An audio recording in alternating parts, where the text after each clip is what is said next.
HM घाटमाता news.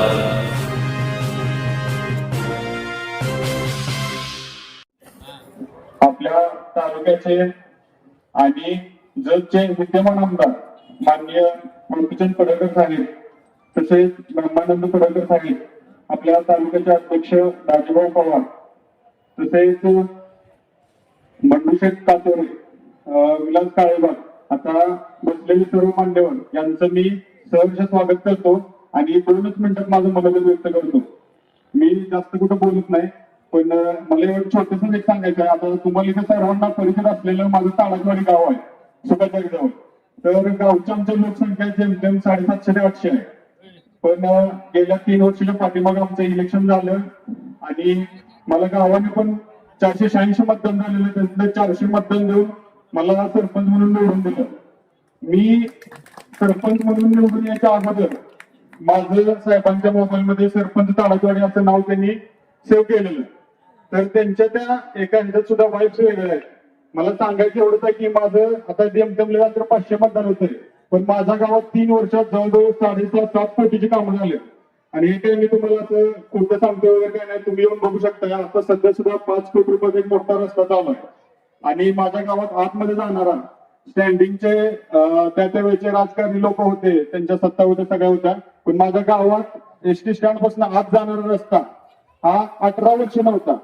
आणि मी निवडून आल्यावर साहेबांना सांगितलं की असा असा रस्ता आहे. तर 6 महिन्यात त्या रस्त्याला साहेबांनी 15 लाख रुपये दिलं, तो रस्ता झाला. परत साहेबांना त्याच वेळेस आम्ही अजून एक काम सांगितलं. आमच्या गावात कडक रस्ते काय, तिथं मायका मंदिर आहे, त्या ठिकाणी एक संरक्षण भिंत बांधायची होती. तर साहेबांनी ह्या 2 गोष्टी तर मला त्याच पहिल्याच आम्ही जे कार्यक्रम झाला तेव्हा सांगितले, त्या 2 गोष्टी मला मी देतोय. पण त्या 2 गोष्टी बरोबरच आता जो मी तुम्हाला 5 कोटीचा रस्ता सांगितला तो मला पण माहिती नव्हतं. तो तिकडनं चालू गणपुरी पासून होऊन पैसेपर्यंत नव्हता. पण साहेबांनी मी त्यांचा आहे म्हणून माझ्या गावात सर्वात पहिल्यांदा चालू केला आणि 5 कोटीचा रस्ता सगळ्यात पहिला माझ्या गावात चालू आता सध्या. तुम्ही कधी आला तिकडे सुभाषला तर तुम्हाला तो बघायला भेटेल. आणि बाकीच्या भरपूर अशा गोष्टी आहेत. मी आता तिथंच एक तुम्ही बघितलं असेल, पांढरगड फाटी ते आमच्या ताडगड एक रस्ता आहे. आम्ही पाठीमागच्या एक 15 दिवसात आमच्याच गावचे लक्ष्मण सरगराज त्यांचं लग्न होतं. त्या लग्नासाठी शेठ चुकून त्या रस्त्याने आतमध्ये आले. तर शेठ मला म्हटल्यावर सागर रस्त्याची काय अवस्था झाल्या. ते म्हणले शेठ तेवढी जाता एक नंतर राहिल्या. शेठ मला बोलले की जानेवारीत ते पण करून टाकतो. म्हणजे अशी कुठलीच गोष्ट नाही की बाबा मी शेठना सांगतोय. शेठकडूनच माझं एवढं विशेष लक्ष आहे की ते तिथून गेले त्यांना काय दिसलं की ते झालं म्हणून सांगतात. मला काही मागायला पण लागत नाही. मला एवढंच म्हणायचं आहे, आता तोंडावर आपल्या पंचायत समिती जिल्हा परिषद निवडणूक आहे. तुम्ही फक्त एकदा बघा तुम्ही काय विषय आहे शेठचा. तुम्ही जर आपल्या इथे आपल्या शेठच्या पार्टीची जर सत्ता आणली तर काय काय होणार आहे ते तुम्हाला ते कल्पनेतच नसणार आहे.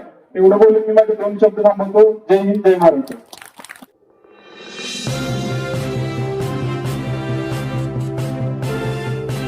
HM घाटमाता news.